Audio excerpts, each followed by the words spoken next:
कौन सा क्वेश्चन करा था? ग्राम मोलिक्यूल। अच्छा,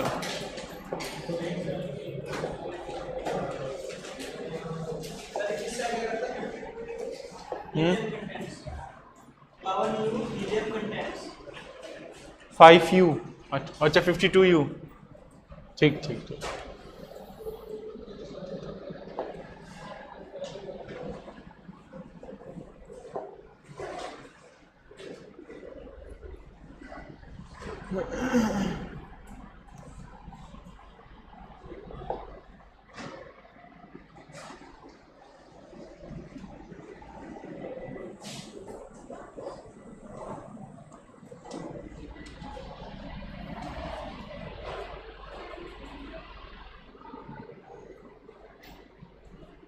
ये हो गया।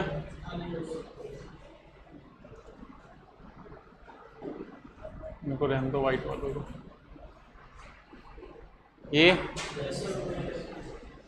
ये वाला, चलो ये करो। ठीक है, करो अटेम्प्ट।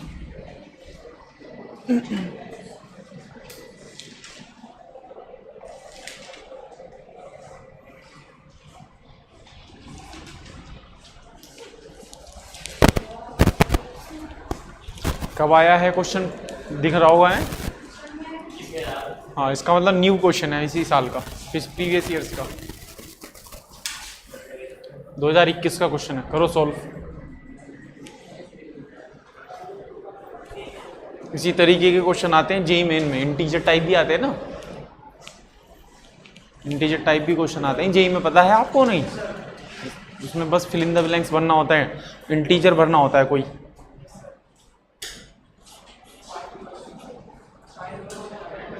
क्या है एक्स की वैल्यू?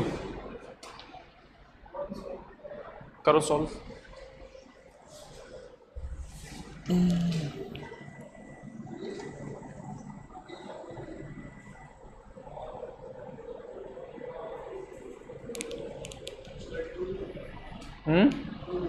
टू आएगी एक्स की वैल्यू। ठीक, और बताओ कोई।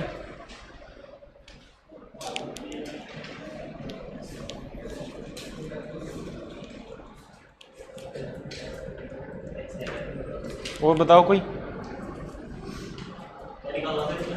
अब ये तुम देखो ना क्या निकालना है, यही तो क्वेश्चन है। जो क्वेश्चन समझ गया वो उसका मतलब आधा सॉल्व कर लिया उसने। यही तो समझना है तुम्हें क्या निकालना है इसमें।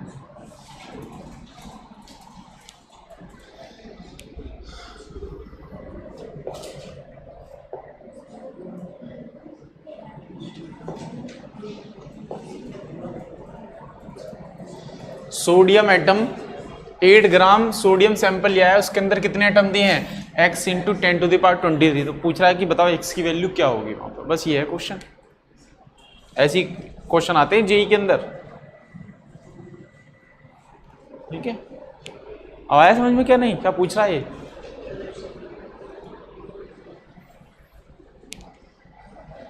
जैसे मैं ये बोल दूं कोई भाई 400 में से 100 घटाओ, तो ये वैल्यू आती है x इंटू 10⁻²। बताओ x की वैल्यू क्या आएगी? क्या आएगी? बस समझिए क्या है क्वेश्चन। तो ये क्वेश्चन है।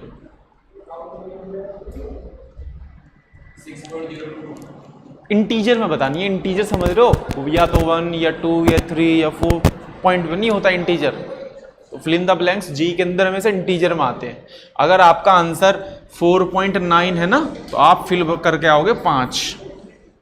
आपका आंसर है 4.01, तो आप फिल करके आओगे 4, अप्रोक्सीमेट इंटीजर। और वो में वैल्यू देख के पता चलेगा। और एक्यूरेट 4 है तो कोई बात ही नहीं है, 6 आ जाएगी। ठीक, और बताओ कोई।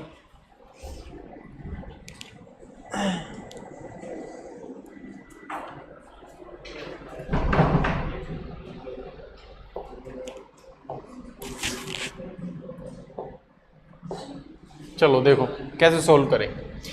मास दिया हुआ है, बताओ कहां पर खड़े हुए हैं आप। फ्लो चार्ट आपको मैंने बताया होगा। फ्लो है ना। मास से पहले क्या निकालेंगे? मोल्स। मोल से क्या निकालेंगे, मॉलिक्यूल्स, मॉलिक्यूल से क्या निकालेंगे, ये रास्ता हमें तय करना है आंसर पाने के लिए। तो सबसे पहले मैंने निकालने की कोशिश करी मोल्स। गिवन मास कितना है 8 ग्राम, सोडियम का मोलर मास कितना होता है 23, तो ये क्या आ गया हमारा मोल्स। अगले स्टेप में मैंने निकालने की कोशिश करी number of molecules. Number of molecules का फॉर्मूला लिखाया था n इंटू एन, याद है। नंबर ऑफ मोल्स कितना है 8/23 और n की वैल्यू कितनी होती है, n रहने तो बाद में कैलकुलेट करेंगे आराम से, जब सब चीज लास्ट में आ जाएगी तब कैलकुलेट करेंगे। नंबर ऑफ मॉलिक्यूल्स आ गए, इसके बाद क्या निकलेगा number of atoms. Number of atoms होता है एटोमिसिटी इंटू 1। सोडियम की एटोमिसिटी कितनी है 1 इंटू नंबर ऑफ मॉलिक्यूल्स कितने हैं 8/23 इंटू एन। बस अब इसको सोल्व करना। आप कैसे सोल्व करेंगे, 8/23 मल्टीप्लाई एन की वैल्यू 6.022 इंटू 10⁻23। अब 10 की पावर 23 यहां भी है और आंसर में भी है, तो इसका मतलब x की वैल्यू ये है बस। तो इसको अप्रोक्सीमेट सोल्व करके बता दो कितना है, कितना आएगा बताओ, 2 आएगा। सोल्व करके बताओ अप्रोक्सीमेट। 8 और 6.022 की मल्टीप्लाई करो, फटाफट से बताओ कितना आ रहा। फिर 23 का डिवाइड करेंगे, 48.176 और अब इसमें डिवाइड करो 23 का।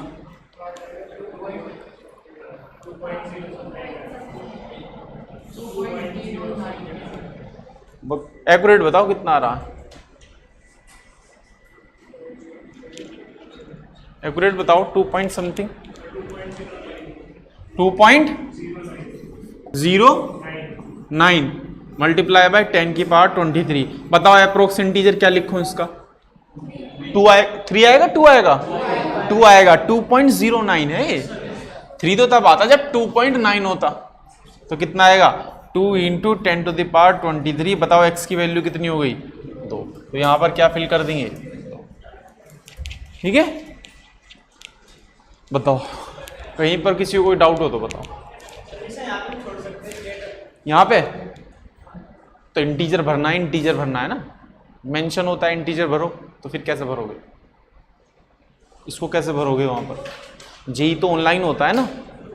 जब आप इसको भरोगे तो साइड में एक ये बोर्ड आ रहा होगा 1 2, इन्हें इस पर क्लिक कर करके भरना होगा यहाँ, और इंटीजर अलाउ होगा बस एक मतलब 0 से लेके 9 तक वैल्यू भरनी होगी, ये भी मेंशन होगा।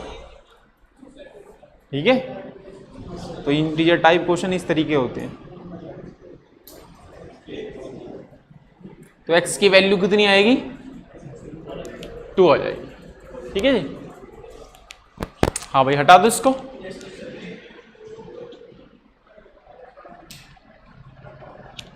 नोट कर लिया हो तो फिर आगे बढ़ते हैं।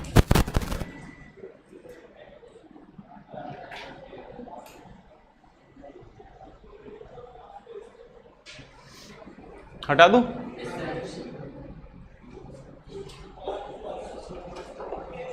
चलो नेक्स्ट। एवरेज एटॉमिक मास थोड़ा पढ़ा है अभी आपको, चलो अब हम नेक्स्ट टॉपिक देखेंगे हमारा एवरेज एटॉमिक मास। ठीक है, ये वाला टॉपिक छोटा सा टॉपिक है तो मैंने इसको यहीं पे लिख दिया था। एवरेज एटॉमिक मास देखो क्या होता है। एवरेज एटॉमिक मास, एटॉमिक मास से ही जब हमारा काम चल रहा था तो इसको लाने की क्या जरूरत पड़ी, तो ये यूज होता है आइसोटोप की वजह से। आइसोटोप बोल समझते हो, समस्थानिक, है ना। और डेफिनेशन क्या होती है, जिनका एटॉमिक नंबर सेम होता है और एटॉमिक मास डिफरेंट होता है उनको क्या बोलते हैं, आइसोटोप। अब यहाँ एक क्वेश्चन उठता है, मैं आपसे पूछता हूँ 17 क्लोरीन 35, 17 क्लोरीन 35। एक क्लोरीन ये होता है और एक एटमॉस्फेयर में क्लोरीन पाया जाता है 17 क्लोरीन 37। तो जब पीरियोडिक टेबल बनाई गई तो सवाल ये उठा कि पीरियोडिक टेबल बनाते वक्त दोनों का एटॉमिक नंबर सेम है, तो एटॉमिक नंबर में तो कोई दिक्कत नहीं है, एटॉमिक मास किसका रखा है पीरियोडिक टेबल में। तो ये क्वेश्चन उठ रहा है कि नहीं उठ रहा है।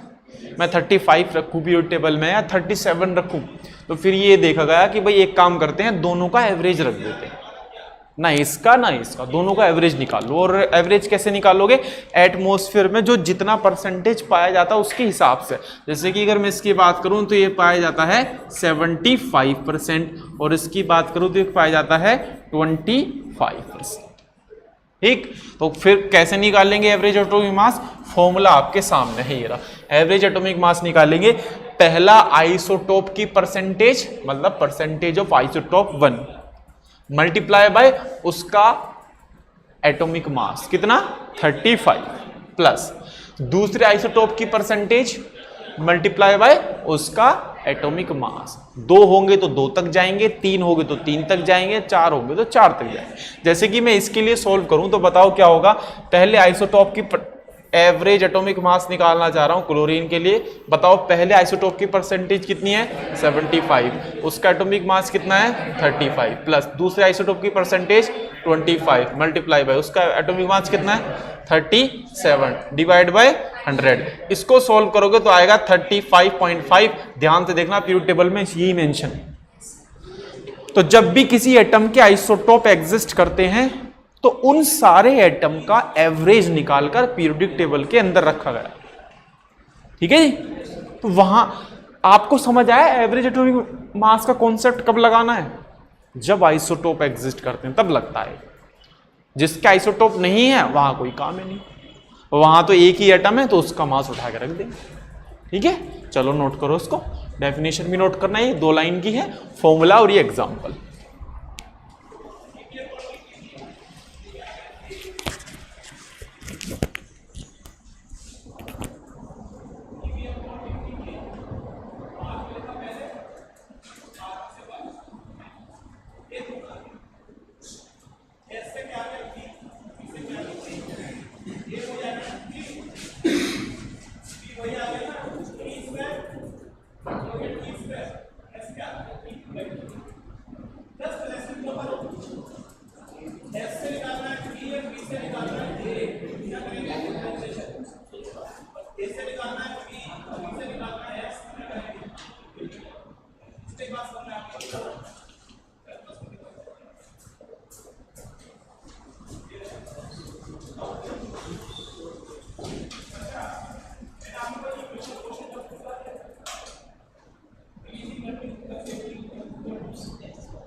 क्या हर एटम का आइसोटोप एग्जिस्ट करेगा?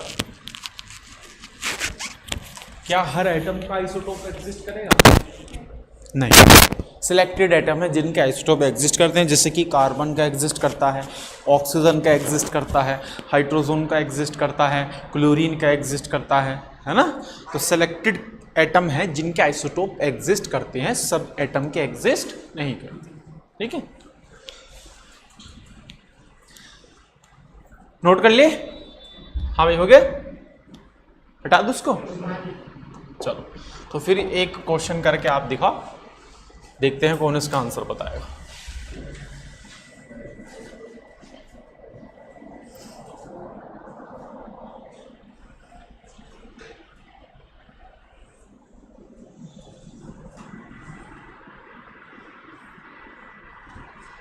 अब बोरोन का भी एग्जिस्ट करते हैं आइसोटोप, 2 होते हैं, B10 B11।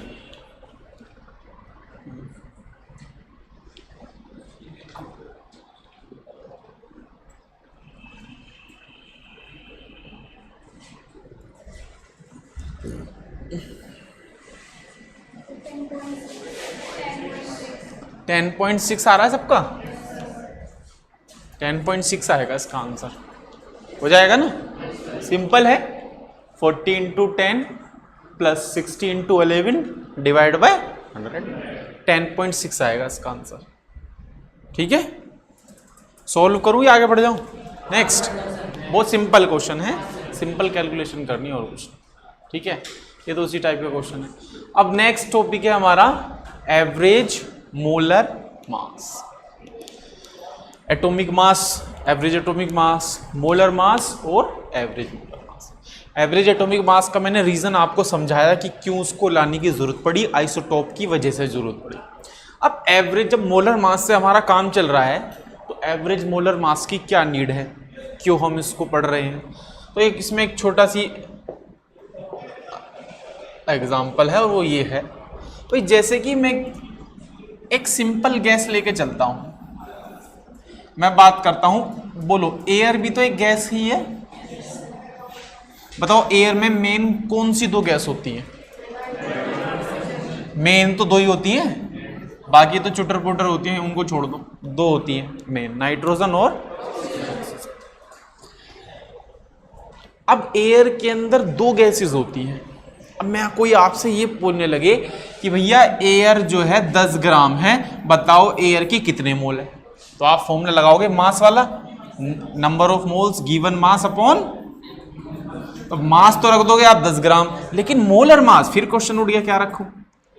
क्योंकि एयर जो है वो खुद दो गैस का मिक्सचर है, नाइट्रोजन का और ऑक्सीजन का। नाइट्रोजन का मोलर मास 28 ग्राम पर मोल है, जबकि ऑक्सीजन का मास 32 ग्राम पर मोल है। अब क्वेश्चन उठता है कौन सा रखूं? यहां पे रखना पड़ेगा नहीं पड़ेगा? एयर के मोल्स निकाल रहा हूं तो एयर में तो दो गैसेस है और एयर का अपना खुद का कोई मोलर मास होता नहीं। यहां से सवाल फिर उठ रहा है कौन सा रखो, फिर हम कंफ्यूज हो गए, फिर हम फंस गए। तो फिर से हम क्या निकालेंगे? एवरेज। फिर एवरेज का कौन सा आ जाएगा, है ना? और बहुत सिंपल है। क्या, मुझे बताओ फॉर्मूला नंबर ऑफ मोल्स का क्या होता है? गिवन मास अपॉन मोलर मास होता है कि नहीं होता है? यहां से अगर मैं पूछने लग जाऊं कि मोलर मास क्या होगा, बताओ। गिवन मास और नंबर ऑफ मोल्स, इसको यहां पहुंचा दिया और नंबर ऑफ मोल्स को यहां लिया। तो ये वाला फॉर्मूला तो तब वैलिड है जब सिंगल गैस है ना? ये वाला फॉर्मूला कब वैलिड है? जब सिंगल गैस है। लेकिन अगर गैस का मिक्सचर है तो भाई, अगर सिंगल गैस है, मान लो मेरे पास कंटेनर के अंदर ऑक्सीजन गैस होती है और मैं ये बोलता कि इस ऑक्सीजन के 320 ग्राम है, बताओ कितने मोल्स हुए? तो आप फटाफट फॉर्मूला लगाते, number of moles given mass 32, molar mass 32, आप फट बता दे कितने हो जाते? 10। लेकिन ये चीज मैं एयर में नहीं कर सकता, मैं कंफ्यूज हो रहा हूं कि एयर का मोलर मास क्या लूं। तो उस चीज के लिए कॉन्सेप्ट इंट्रोड्यूस कर रहे हैं, एवरेज मोलर मास, बिल्कुल इसी के बेस पे। तो यहां से हम देख रहे हैं मोलर मास क्या होता है? उस गैस का मास और उस गैस के मोल। तो ये तो सिंगल गैस के लिए है ना? तो सिंगल गैस के लिए मोलर मास, और गैस का मिक्सचर हो तो एवरेज मोलर मास। सिंगल गैस के लिए उसका वेट, और अगर गैस का मिक्सचर हो तो सारी गैस का वेट, टोटल वेट। अगर सिंगल गैस हो तो उसके मोल, अगर मिक्सचर है गैस के तो टोटल मोल्स, सारे गैस के मोल्स। अब यहां पर दो गैस लिए हैं तो दो ले लेते, 3 है तो 3 का आ जाता, 4 है तो 4 का जाता। ठीक है, तो अब हमारा ये आ गया, ये फॉर्मूला है एवरेज मोलर मास का। लेकिन ये बेसिक फॉर्मूला है। क्यों? अगर मैं आपसे पूछता हूं नाइट्रोजन एयर के अंदर कितना परसेंटेज होती है? 79, 78, और ऑक्सीजन 21। ये तो न्यूमेरिकल में मेंशन होगा कि एयर के अंदर नाइट्रोजन 79% है, ऑक्सीजन 21% है। बताओ एयर का मोलर मास क्या होगा? बस परसेंटेज मेंशन होगी। तो यार ये न्यूमेरिकल में मेंशन होगा, बाकी दूसरी गैस को हम नेग्लेक्ट मान के चल रहे हैं ना, बाकी दूसरी गैस को हटा लिया हमने। ठीक है, ये न्यूमेरिकल की वैल्यू है जो आपको गिवन है, कुछ भी हो सकती है वो। ठीक है, 78, 22, 79, वो तो कुछ भी हो सकती है। तो न्यूमेरिकल्स में मेंशन होगा एयर के अंदर नाइट्रोजन इतने परसेंटेज है, ऑक्सीजन इतने परसेंटेज है। तो बताओ एयर का मोलर मास क्या होगा? सिर्फ परसेंटेज गिवन होगी, उसके अलावा कोई गिवन नहीं होगा। अब आप पूछोगे सर यहाँ तो कुछ ना तो परसेंटेज आ रही, कुछ भी नहीं आ रहा। आपने फॉर्मूला ड्राइव किया है वेट के अंदर और मोल्स के अंदर, तो ना तो मुझे नाइट्रोजन का वेट पता है, ना नाइट्रोजन के मोल्स पता है। कुछ पता है इसमें? कुछ भी नहीं पता है। हमें क्या पता है? हमें तो परसेंटेज पता है बस, जबकि यहाँ कुछ भी नहीं है। तो फिर कैसे कैलकुलेट करें? तो इसी फॉर्मूले को हम आगे बढ़ाएंगे। कैसे बढ़ाएंगे, पहले इतना नोट करो फिर आगे बढ़ेंगे, स्लाइड हटानी पड़ती है ना फिर आगे करने के लिए। इसी फॉर्मूले को आगे बढ़ाएंगे, तो यहां तक नोट करो। हाँ, ये डेफिनेशन लिख लो, एक ही लाइन की तो है। गैसेस कैसी होनी चाहिए, नॉन रिएक्टिव, आपस में रिएक्शन ना करे। अगर रिएक्शन कर जाएंगे तो फिर बचेगा ही नहीं कुछ। रूम के अंदर एयर है तो क्या रिएक्शन चल रही है यहाँ पर? नाइट्रोजन ऑक्सीजन कभी भी आपस में रिएक्शन नहीं करती, इसलिए तो साथ एग्जिस्ट करती हैं, है ना। साथ वही रह सकते हैं जो आपस में ना लड़ते हो। लड़ने वाले साथ रह जाएंगे बताओ? एक आधे का सिर फोड़ देंगे, उसे ही बोलते हैं रिएक्शन। ठीक है, तो नाइट्रोजन ऑक्सीजन दोनों भाई भाई हैं।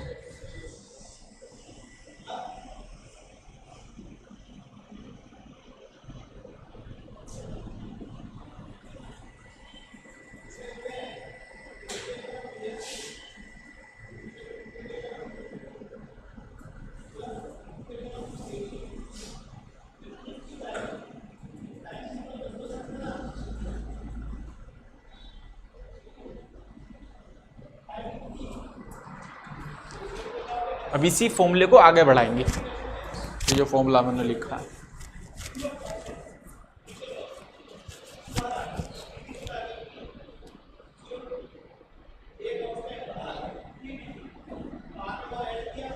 हाँ भाई, हो गया नोट, हटा दो इसको।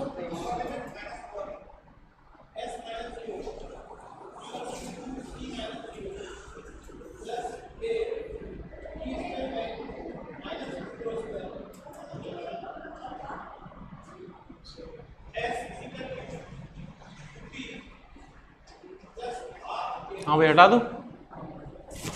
अब देखो जरा फॉर्मूला, आपको पता हो फॉर्मूला जो है, मैंने अभी बेसिक फॉर्मूला ड्राइव कर दिया है। बताओ क्या है basic formula? Average molar mass is equals to total weight, बोले तो W1 plus W2, total mole N1 plus N2। ठीक है, आप यहां पर देखें कि मैंने कंटेनर के अंदर एयर ली है, जो कि खुद ही गैस होती है, दो गैस का मिक्सचर होती है, N2 प्लस। न्यूमेरिकल में मेंशन होगा नाइट्रोजन की परसेंटेज और ऑक्सीजन की। नाइट्रोजन की दी हो तो ऑक्सीजन की ना भी दी हो तो निकाल लेंगे 100 में सब्ट्रैक्ट करके, तभी ये सोचो दोनों की मेंशन होगी। ठीक है, बताओ नाइट्रोजन का मोलर मास नहीं भी दिया है तो हमें पता है कितना होगा, 28 ग्राम पर मोल, और ऑक्सीजन का मोलर मास 32 ग्राम पर मोल। ये इतनी इन्फॉर्मेशन हमें गिवन है, तो इसको हमें आगे बढ़ाना। तो हम ये मान लेते हैं कि जो नाइट्रोजन है, ये जो नाइट्रोजन है, नाइट्रोजन इसका मोल्स है N1 और इसके वेट है W1। ऑक्सीजन के मोल्स हैं N2 और वेट है W2। ठीक है, तो अगर मैं नाइट्रोजन के लिए फॉर्मूला लगाता हूं, क्या आएगा? Number of moles is equals to given mass upon molar mass. तो बताओ W1 की वैल्यू क्या आएगी? N1 into molar mass M1। अगर मैं N2 के लिए फॉर्मूला लगाता हूँ, क्या आएगा? गिवन मास अपॉन मोलर मास N2। तो बताओ W2 की वैल्यू क्या आएगी? N2 into molar mass M2। बोलो दोनों वैल्यू उठा के ऊपर वाले फॉर्मूले में रख दूं, W1 की वैल्यू यहाँ और W2 की वैल्यू यहाँ। तो एवरेज मोलर मास का फॉर्मूला देखना क्या आएगा? ये आया N1 into molar mass M1 plus N2 into molar mass M2 divide by N1 plus N2। अब इसको मैं अलग अलग कर रहा हूँ, मैथ के स्टूडेंट हो, क्या मैं इसको ऐसे लिख सकता हूँ? इसको मैंने अलग कर लिया और इसको मैंने अलग कर लिया। कर सकता हूँ नहीं कर सकता हूँ? ये एलसीएम लेके ऊपर वाली वैल्यू आ जाएगी नहीं आ जाएगी? Given moles upon total moles, mole अंश पढ़ा है? मोल फ्रैक्शन, मोल अंश क्या होता है? गिवन मोल्स अपॉन, ये मोल अंश होता है। मोल फ्रैक्शन उसको बोलते हैं। परसेंटेज बताती है 100 में कितना, मोल फ्रैक्शन बताता है 1 में कितना। ठीक है, पीपीएम बताता है 10 लाख में कितना। ठीक है, अगर मैं बोलता हूं आपके जो है 80% मार्क्स आए तो उसका क्या मतलब है? 100 में से 80 आए, यही तो मतलब है। मैं फ्रैक्शन में इस चीज को बोलूं कि आपके मार्क्स 0.8 आए इसका क्या मतलब है, टोटल अगर मार्क्स 1 है तो आपके नंबर कितना है 0.8। तो फ्रैक्शन में बोलो परसेंटेज में बोलो बात सेम ही होती है, बस 0 का फर्क है और कुछ नहीं। ठीक है, तो आप याद रखिए मोल फ्रैक्शन होता है, जैसे 1 का मोल फ्रैक्शन निकालूंगा तो क्या होगा उसके मोल अपॉन टोटल, और x2 का मोल फ्रैक्शन निकाल लूंगा उसके मोल अपॉन, ये होता है मोल फ्रैक्शन। तो इसकी जगह क्या रख दूंगा मैं, x1 molar mass m1 plus x2 molar mass m2। ठीक है, अब मोल फ्रैक्शन x1 कैसे निकालेंगे, तो जहां ये परसेंटेज दी है ना, तो ये परसेंटेज आपको किसकी दी है, मोल की दी है कि भैया नाइट्रोजन कितने परसेंटेज है, नाइट्रोजन की जो मोल है वो टोटल के कितने परसेंटेज है 79, ऑक्सीजन के कितने परसेंटेज है 29। तो यहां से मैं निकाल सकता हूं कि x1 बराबर है 79%, मतलब 79/100, तो कितना आ गया भाई 79% का क्या मतलब है, अगर टोटल मोल 100 है तो नाइट्रोजन के कितने हैं 79, तो टोटल को नीचे रखा नाइट्रोजन के मोल्स ऊपर रखे तो कितना मोल फ्रैक्शन आ गया 0.79। पता है x2 की वैल्यू इसी तरीके से कितनी आएगी 0.21, वैल्यू यहां पर पुट करो x1 की वैल्यू 0.79, मोलर मास नाइट्रोजन का कितना होता है 28 प्लस x2 की वैल्यू 0.21 इंटू मोलर मास कितना होता है 32, इसको सॉल्व करोगे तो आएगा 29.9। अब एयर का मोलर मास 29.9 हो गया। अब मैं एयर के जो अगर मास गिवन होगा उसके हिसाब से मोल्स निकाल सकता हूँ। आ गया एयर का मास, मोलर मास, जिसको हम क्या बोलेंगे एवरेज मोलर मास। तो एवरेज मोलर मास गैस का जो मिक्सचर दिया रहता है वहां पर काम आता है, एवरेज एटॉमिक मास आइसोटोप जब दिए रहते हैं वहां पर काम आता है, वरना सिंगल स्पीसीज में हमारा मोलर मास ही चल जाता है। ठीक है, करो इसको नोट। तो ये यहां पर पूरा हो गया।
वो बुक लाए हो कोई नमस्ते।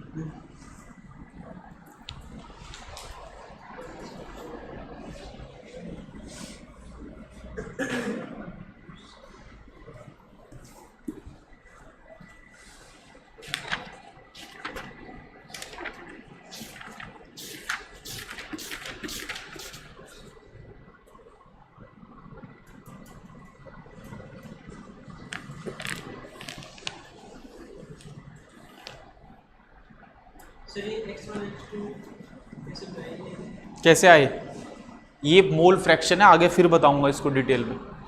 मोल फ्रैक्शन होता है given moles upon total moles, फिलहाल इतना याद रख लो, अभी आगे आएगा ये।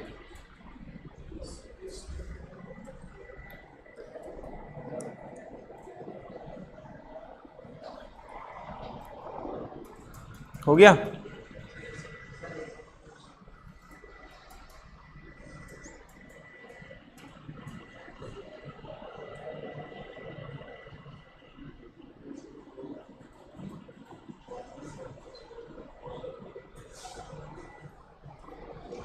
तो अगर न्यूमेरिकल्स के अंदर गैसेस के मोल्स दिए रहेंगे तो x1 x2 की वैल्यू कैसे निकालेंगे यहां से, है ना, हटा दो इसको। चलो एक क्वेश्चन करो इसके ऊपर, बताओ क्या होगा इसका आंसर।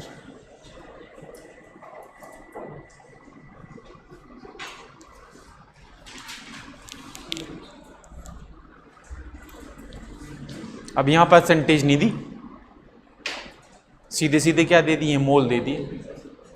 x1 x2 नहीं निकाल सकते, x1 x2 x3 तीन गैसेज हैं तो 3 तक जाएगा, 2 है 2 तक जाएगा, 4 है तो 4 तक जाएगा, जितनी भी गैसेज होंगी वहां तक जाएगा।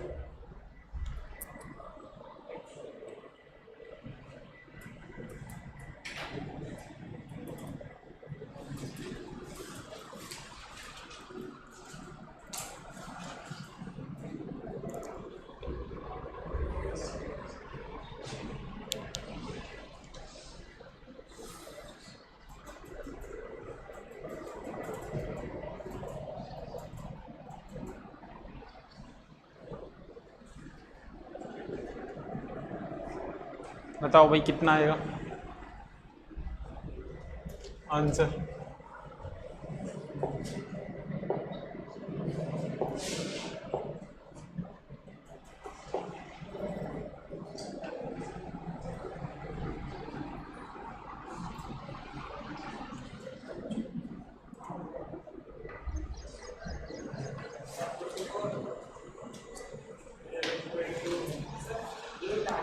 एवरेज मोलर मास क्या पूछा है, एवरेज मोलर मास। तो यूनिट बताओ पहले, एएमयू में आएगी या ग्राम पर मोल में आएगी।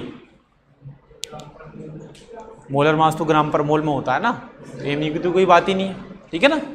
पहले तो कितना आ रहा, 8 आ रहा है। यूनिट सही होनी चाहिए, जिसने एएमयू लिख दिया तो गलत है, 0 नंबर है एकदम, यूनिट गलत होगी एकदम।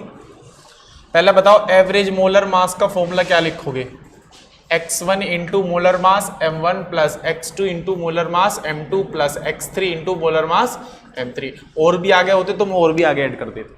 तो बताओ x1 क्या आएगा, x1 है ये हीलियम वाली गैस, बताओ कितने मोल है इसके, 1। टोटल कितने हैं, 1 प्लस 2 प्लस 2। देखो 1 यहां से उठाया, 2 यहां से उठाया और 2 यहां से उठाया, तो कितने आ गए, 1/5। x2 बताओ कितना आएगा, 2/1 प्लस 2 प्लस 2 मतलब 2/5। x3 बताओ कितना आएगा, 2/5 और वैल्यू रख दो। x1 कितना है, 1/5 और हीलियम का मोलर मास कितना होता है, 4 प्लस x2 कितना है, 2/5। आगे कौन सी गया, हाइड्रोजन का कितना होता है, 2 प्लस x3 कितना है, 2/5। m3 मीथेन का कितना होता है, 60। बस सोल्व कर लो कितना आ रहा है। कोई 7.5 बता रहा है, कोई 8 बता रहा है। 5 एलसीएम 4 प्लस 8 प्लस 16 दूनी 32, तो कितना आएगा, 40 और 4 44, 5। कहीं गलती तो नहीं करी कैलकुलेशन में, 2 दूनी 4, ठीक है, 32 4 36 4 40, 5 8 जा, तो आ गया 8 ग्राम पर मोल, क्योंकि मोलर मास है, एटॉमिक मास नहीं है, ठीक है।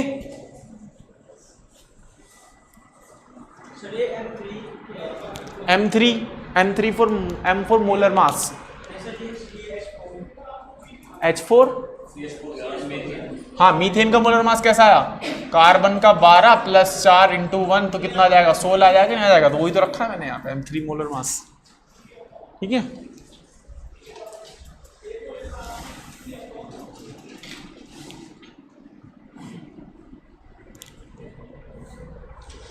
फ्लो चार्ट तो याद है अब आपके पूरा, है ना, चलो हटा दो इसको।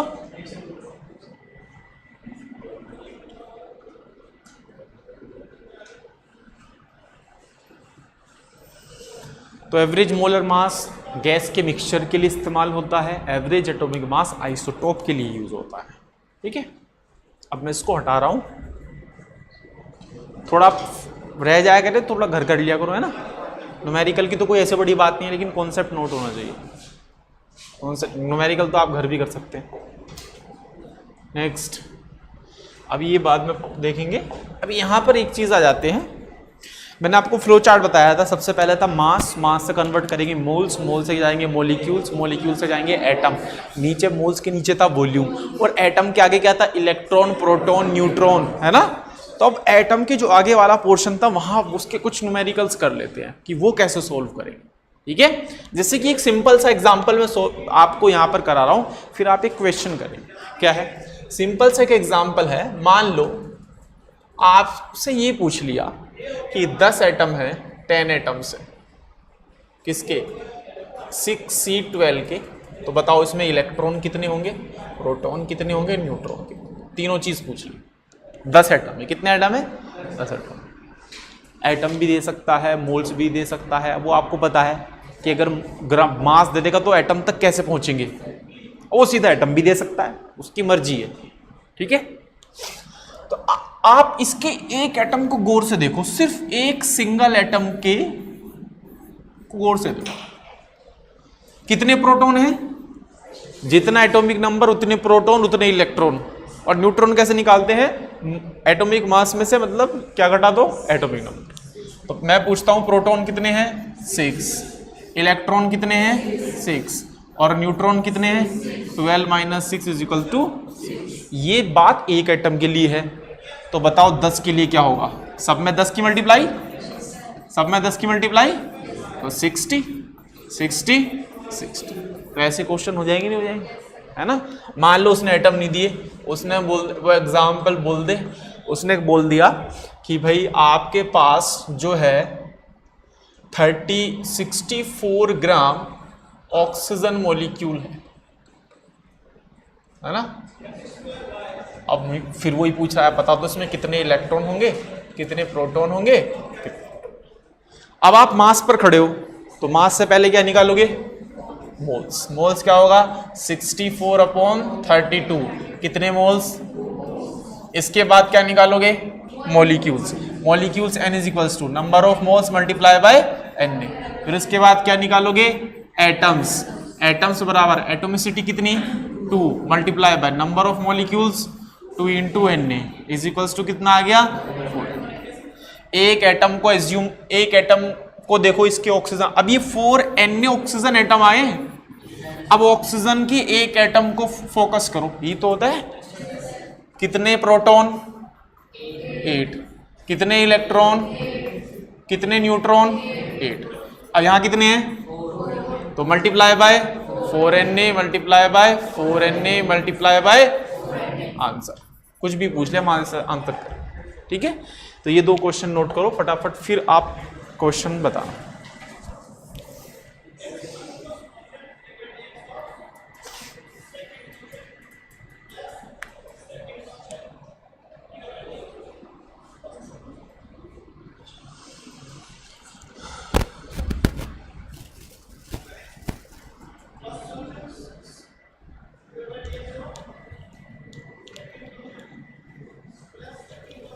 हो गए,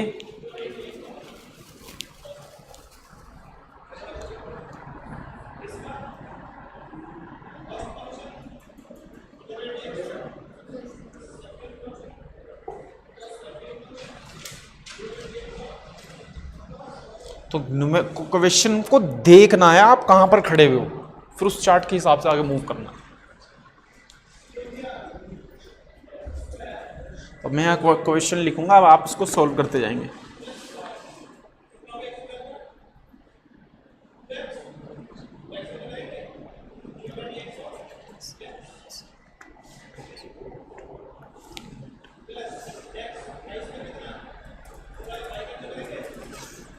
हो गया,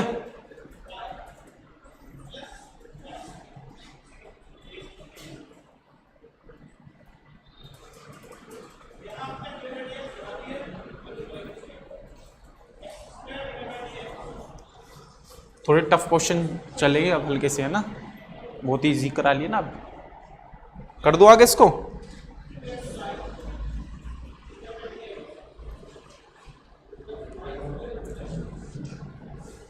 यहां पे लिख रहा हूं मैं क्वेश्चन, पहला question, calculate number of protons present in 12 into 10 to the power 25 atoms of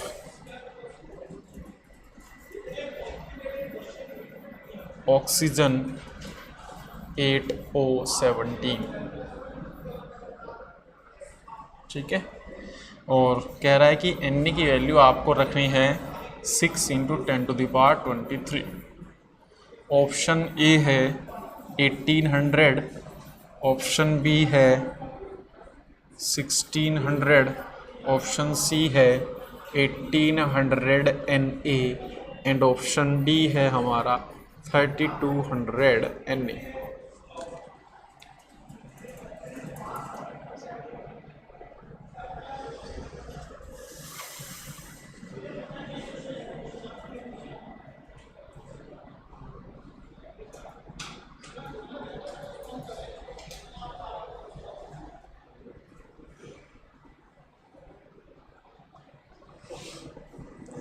बताओ जी क्या आंसर आएगा इसका।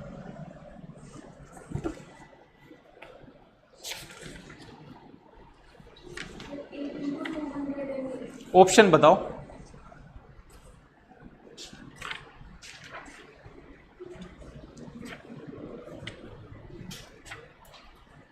ऑप्शन बताओ, ऑप्शन।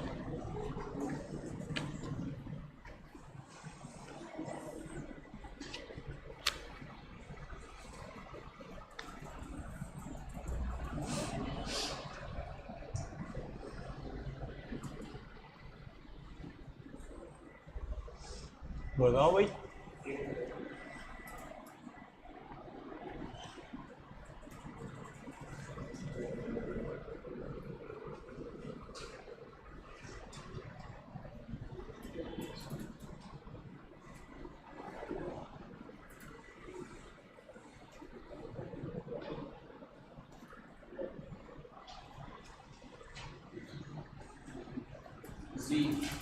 सी। और बताओ कोई। सी आएगा पक्का?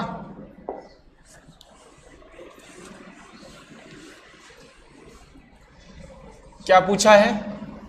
Number of protons. एटम हमारा क्या है? 8O17। कितने हैं? 12 इंटू 10 टू द पावर 5। तो आप एक एटम को कंसिडर करें, एक एटम 8O17। बताओ इसके अंदर कितने प्रोटॉन होंगे? 9 होंगे या 8 होंगे? 9 तो न्यूट्रॉन होंगे। हमें किससे मतलब है? तो एक एटम के अंदर ये कितने एटम के अंदर है? एक। तो बताओ 12 into 10 to the power 25 atom के अंदर कितने होंगे? 8 into 12 into 10 to the power 25। ठीक, अब इसको देख लो, ये एवोगैड्रो में चेंज हो सकता है क्या नहीं हो सकता है? हो रहा है तो अच्छी बात है। 8 इंटू 2 इंटू 6, 12 को मैंने 2 इंटू 6 लिख सकता हूँ, और 10 की पावर 25 में से 10 की पावर 2 अलग कर सकता हूँ। ये इतनी वैल्यू क्या दिखाई दे रही है? n, है ना? तो बाकी चीज क्या बची? 8 दूनी 16। क्या हो गया? गलत हो गया क्या? कुछ गलत हुआ हैं?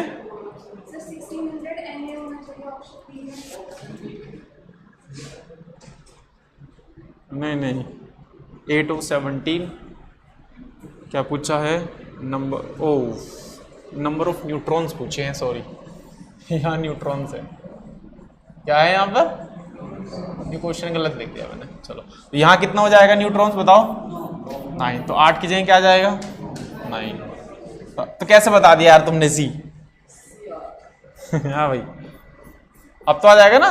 9 दूनी 18, 100 कितना आएगा? 1800 मल्टीप्लाई बाय एन। तो कौन सा ऑप्शन आ जाएगा? सी। तो क्वेश्चन में न्यूट्रॉन्स पूछा था, है ना? और अगर प्रोटॉन से करते तो कितना आंसर आता? 1600 एम। तो जिसने प्रोटॉन से किया है कोई बात नहीं, अच्छी बात है, उसका आंसर आ जाता 1600।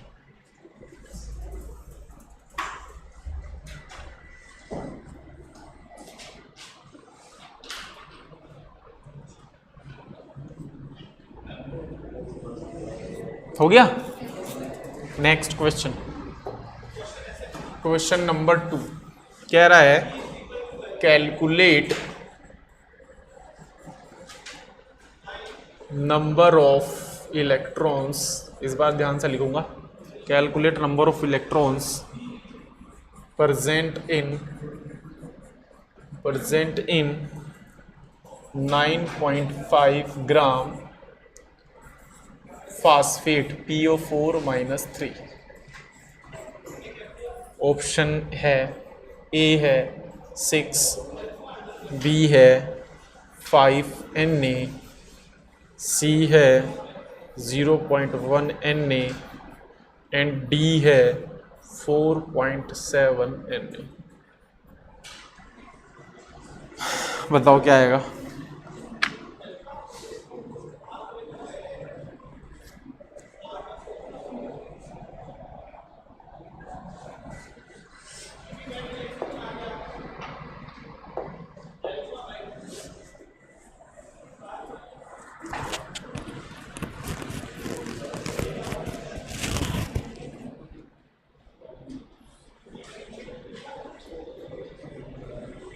बताओ कौन सा ऑप्शन आएगा।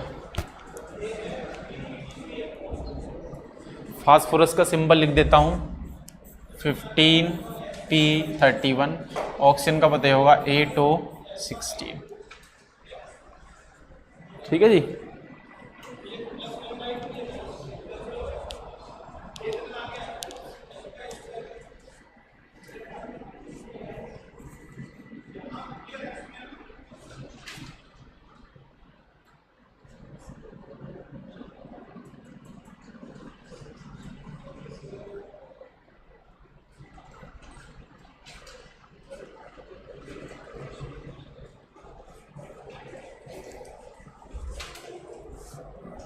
के अंदर बताने जो कि एक मॉलिक्यूल से मतलब आयन से, तो हमें तो इसका निकालना ना, एटम तो नहीं है यहां पर।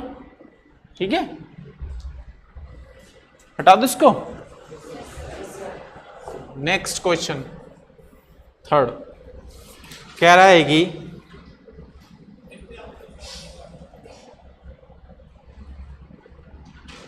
what is the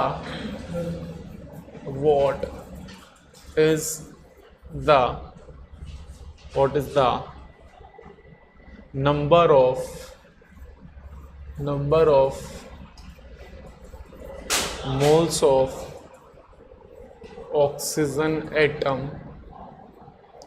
in 126 AMU of HNO3। Option A है 2, ऑप्शन बी है 2/Na, ऑप्शन सी है 6 एंड ऑप्शन डी है 6/Na।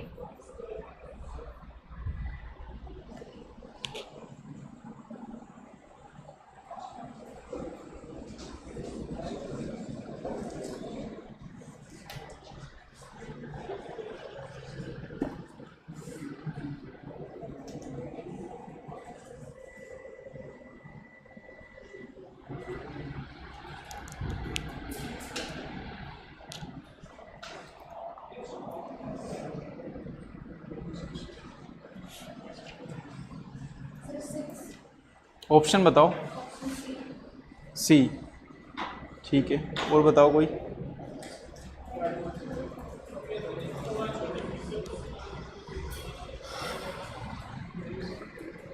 इन्होंने सी बताया है, बाकी और बताओ।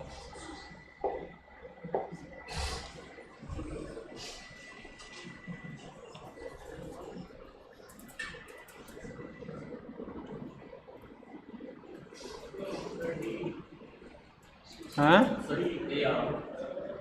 अच्छा, ए भी आ गया, डी भी आ गया और ऑनलाइन बी भी आ गया। एक ऑनलाइन स्टूडेंट दे रहा है बी आंसर। चारों आ चुके हैं। इसका मतलब यार काफी जगह दिमाग चल रहा है, इसका मतलब हर कई डायमेंशन में जा रहा है दिमाग। किसके मोल्स पूछे? ऑक्सीजन एटम्स की क्या पूछे हैं? Number of moles. ठीक है, क्या गिवन है? मास मास गिवन है ना, ऐसा क्वेश्चन कल भी कराया था 52U वाला तुम्हारा सी, चलो लगा दिया सी।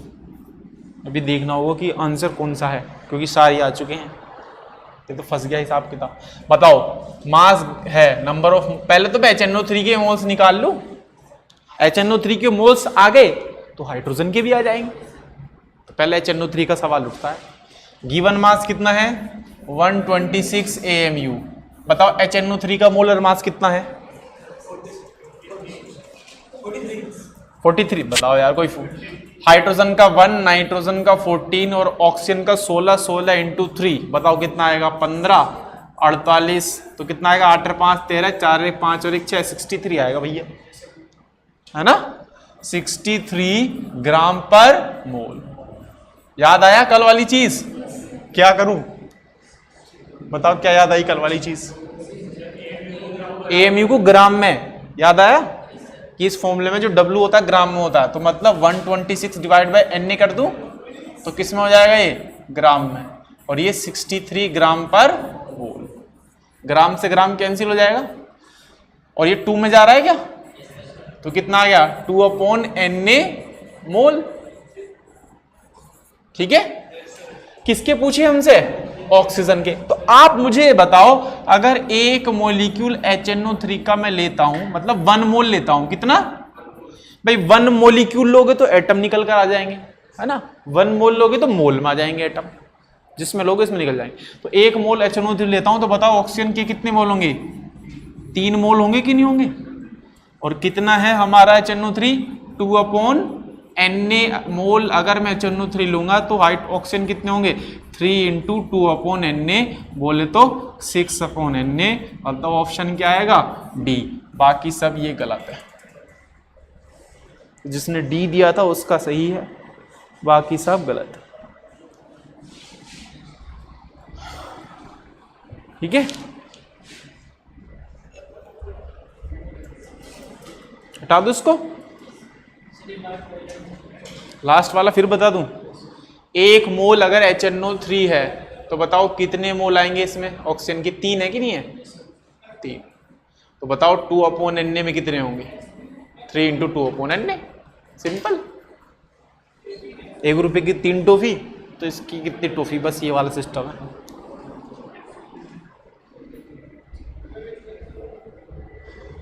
अभी क्वेश्चन बहुत सारे हैं तो सारे तो पॉसिबल नहीं है कराना, तो आप भी जो है बुक ले लें वाली और सॉल्व करना शुरू करें। जो डाउट है वो मुझसे अलग से पूछना, और अच्छा होगा तो मैं क्लास पे भी सॉल्व करा दूंगा उसको।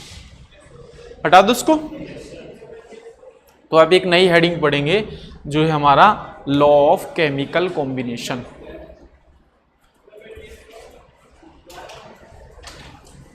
हटा दो। तो निव हेडिंग पढ़ेंगे, हमारा निव हेडिंग है law of chemical combination. Law of chemical combination heading का मतलब समझो क्या है। लॉ तो जानते हैं कानून, कॉम्बिनेशन का मतलब होता है जुड़ना, और केमिकल का मतलब है केमिकली जोड़ना है ना। तो इस हेडिंग का मतलब है कि जब कोई भी रिएक्शन होती है दुनिया के अंदर केमिकली, केमिकल्स के अंदर, तो वो जिन रूल को फॉलो करती है वो रूल पढ़ने वाले हैं, ठीक। और वो मेनली हमारे 5 रूल हैं जो हमें पढ़ने हैं, ठीक है। जब भी कोई केमिकल रिएक्शन होती है इन 5 रूल को फॉलो करेगी। कौन कौन से हैं वो रूल? पहला रूल है हमारा, सबसे फेमस है लॉ ऑफ कंजर्वेशन। कंजर्वेशन का मतलब समझते हो? द्रव्यमान संरक्षण का नियम, ये हिंदी है इसकी। द्रव्यमान, इसका मतलब ये है कि द्रव्यमान चेंज नहीं करना। कैसे? डेफिनेशन पे हमें फोकस नहीं करना है, हमें तो एग्जांपल लिख के समझना है कि क्या है हिसाब किताब। कार्बन सॉलिड को अगर मैं ऑक्सीजन की प्रेजेंस में जलाता हूं, कार्बन जैसे कि कोयला में कार्बन ही होता है मेन, तो कौन सी गैस बनेगी? CO2 गैस बन जाएगी। और अगर मैं जलाने से पहले कार्बन का मास देखता हूं, 1 मोल कार्बन है तो 1 मोल कार्बन का मास 12 ग्राम होगा कि नहीं होगा? Molar mass. 1 मोल O2 है तो इसका मोलर मास या मास 32 ग्राम होगा कि नहीं होगा? तो रिएक्शन से पहले टोटल मास कितना था? 44 ग्राम था कि नहीं था? रिएक्शन होने के बाद जो प्रोडक्ट बना मैं उसका निकाल लेता हूँ। कार्बन है 12 + 2 इंटू ऑक्सीजन है 16, तो बोलो ये भी 44 आएगा कि नहीं आएगा? है ना? तो यानी कि अब भी क्या है मास? 44। तो लो ये बोलता है कि दुनिया की जो भी रिएक्शन होगी उसके अंदर रिएक्शन से पहले टोटल मास और रिएक्शन के बाद टोटल मास क्या रहेगा? सेम रहेगा, कांस्टेंट रहेगा। और कांस्टेंट अगर रहेगा तो उसे तो बोलेंगे संरक्षित। मतलब संरक्षित किसे बोलते हैं? जो नहीं बदले उसको हम बोलते हैं कि संरक्षित है। ठीक है? तो दुनिया के अंदर जो भी रिएक्शन होगी तो रिएक्शन से पहले और रिएक्शन के बाद मास क्या रहने वाला है? सेम, कांस्टेंट रहने वाला। पहला लॉ। दूसरा एक साथ नोट कर लेना, law of definite proportion. Hindi में बोलो, क्या बोलेंगे? स्थिर अनुपात का नियम, है ना? डेफिनेट बोलते हैं स्थिर और प्रपोर्शन बोलते हैं अनुपात। स्थिर अनुपात का नियम, ठीक है? स्थिर अनुपात का क्या बोलता है? एग्जाम्पल देखते हैं, इसे भी एग्जाम्पल से समझेंगे। एक सिंपल सा कह रहा है कि दुनिया के अंदर कोई भी कंपाउंड लो आप, जैसे कि हमने किसका एग्जाम्पल लिया है? H2O water. कह रहा है कि इस H2O का सोर्स चाहे कुछ भी हो, बताओ पानी कहाँ कहाँ से आता है दुनिया के अंदर?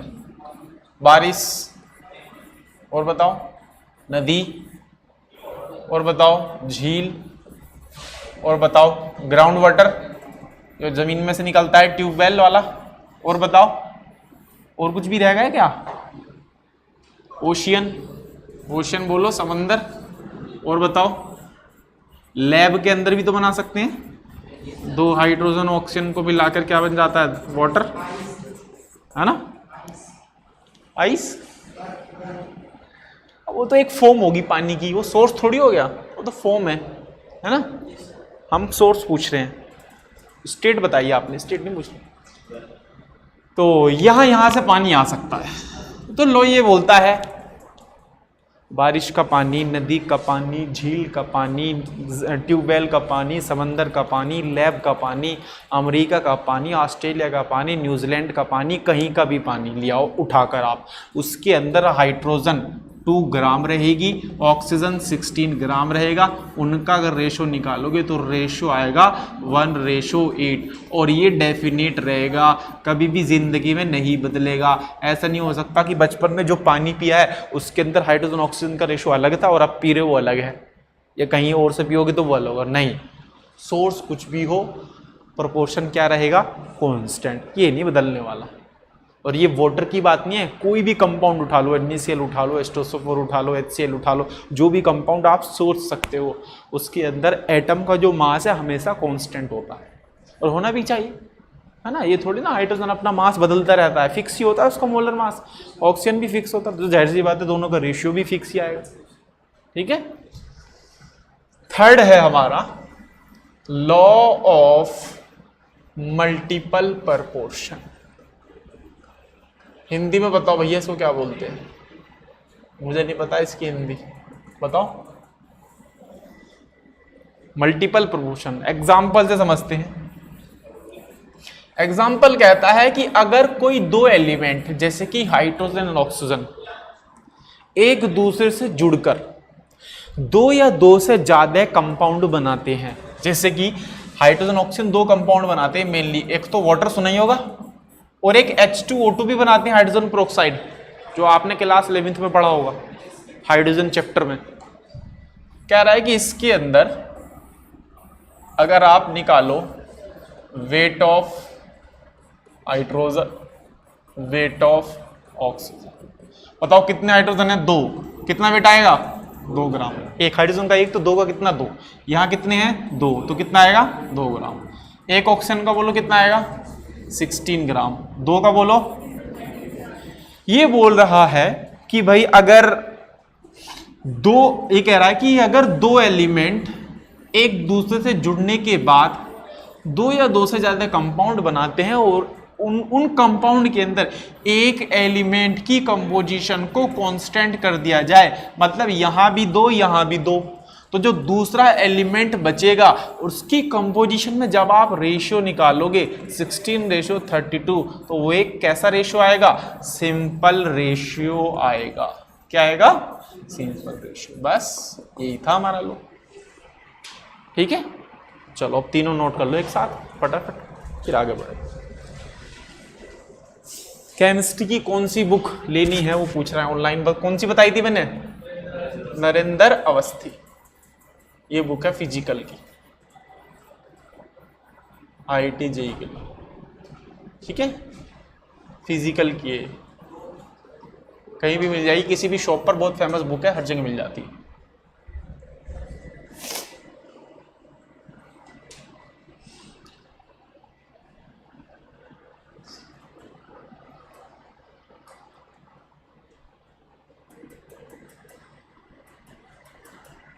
मल्टीपल प्रोपोर्शन को बोलते हैं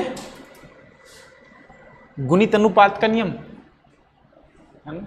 मैंने आंसर दिया किसी ने, गुणित अनुपात का नियम। हो गया नोट ये?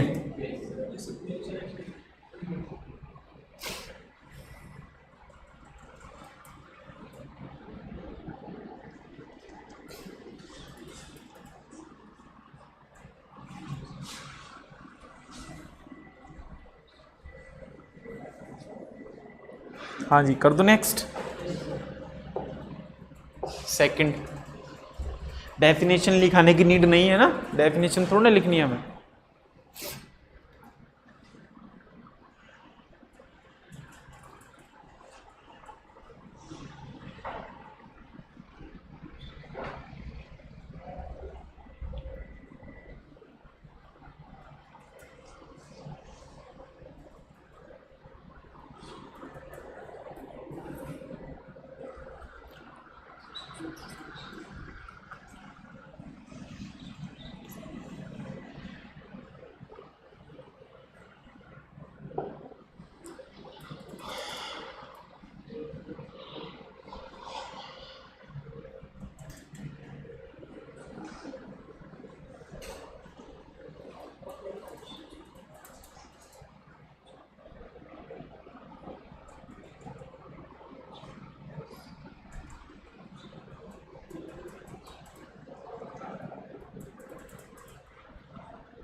नेक्स्ट,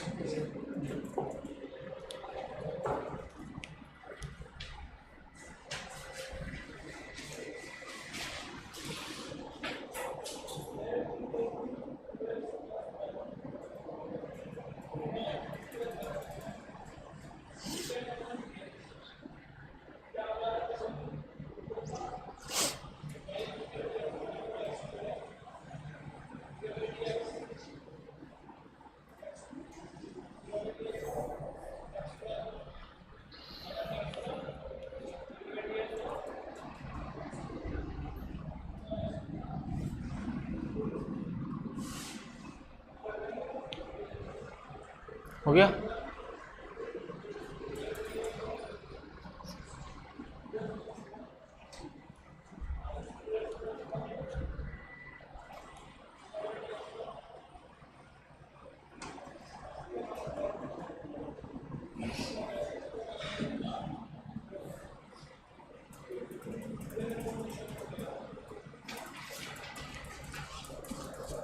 हो गया? नेक्स्ट, चलो कितने हो गए? 3। कितने हैं? 5 है। नेक्स्ट 4 है गे लोसॉक लॉ ऑफ गैसियस वॉल्यूम।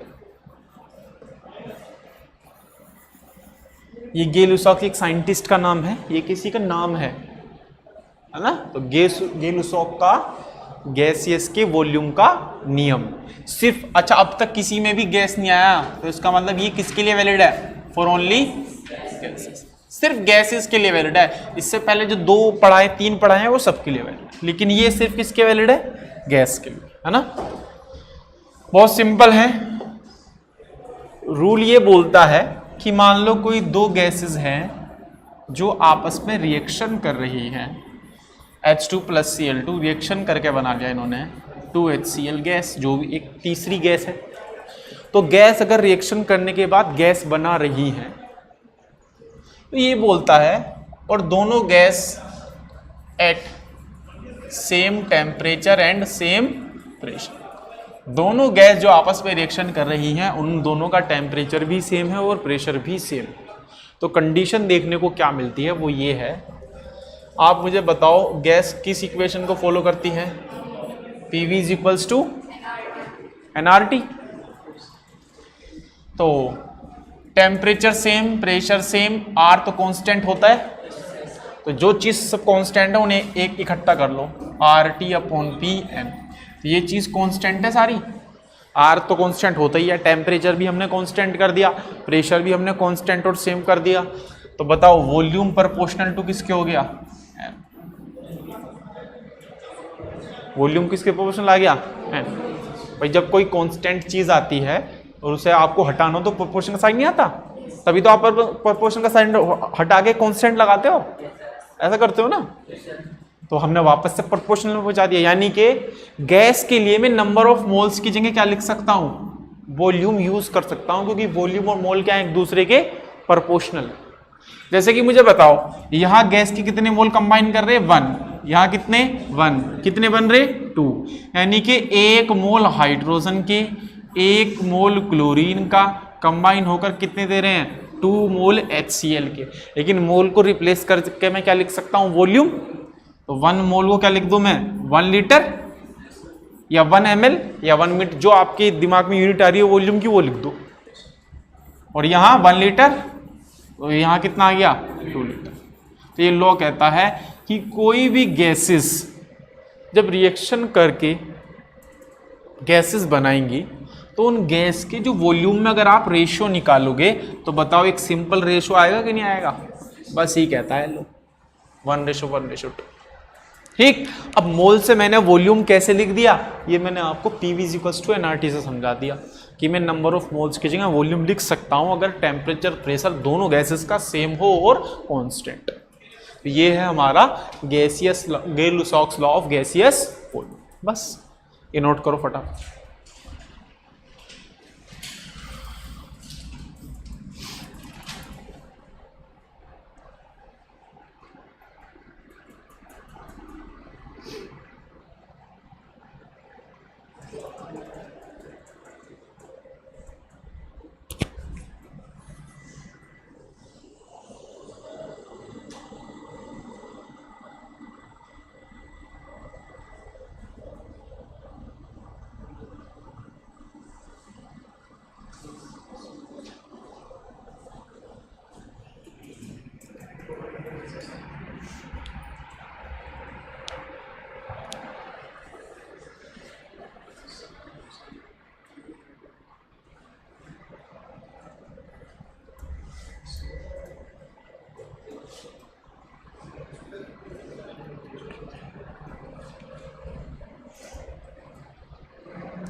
हो गया, हटा दो उसको। चलो लास्ट लॉ है हमारा, बहुत फेमस लॉ है, एवोगैड्रोस लॉ।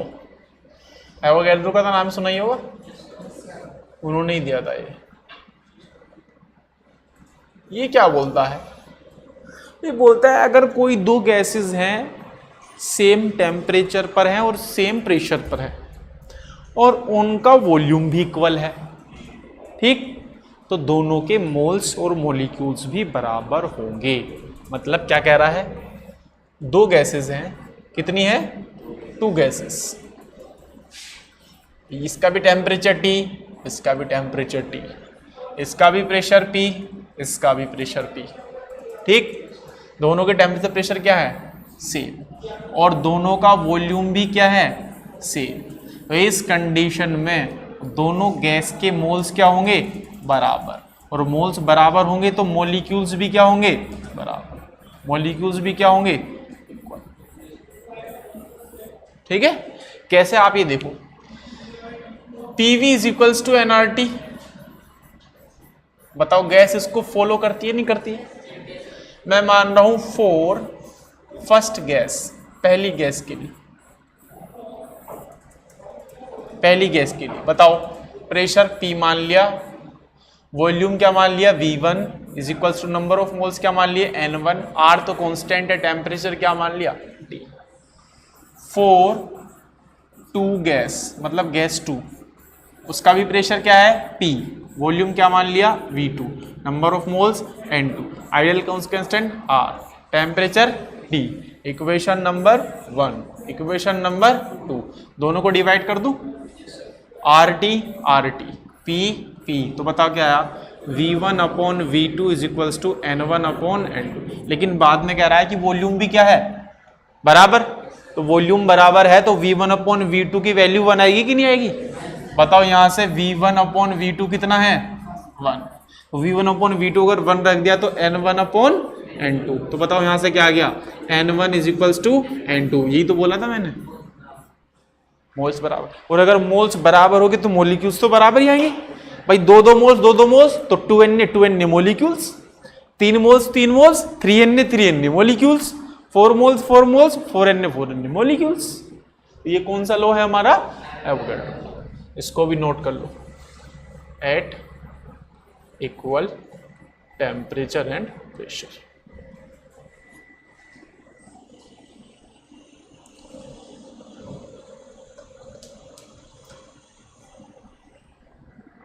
तो आज यहीं तक करेंगे, इस पे इन पे क्वेश्चन वैसे आते नहीं है। नहीं, ये वाला जो लो है 5वां, ये इंपॉर्टेंट है, इसको हम स्टेट्स ऑफ मैटर में फिर पढ़ेंगे, ठीक है, यहीं से स्टार्ट करेंगे। अब इस चैप्टर का लास्ट क्वेश्चन शुरू होगा, कंसंट्रेशन टर्म्स, नेक्स्ट क्लास होगी।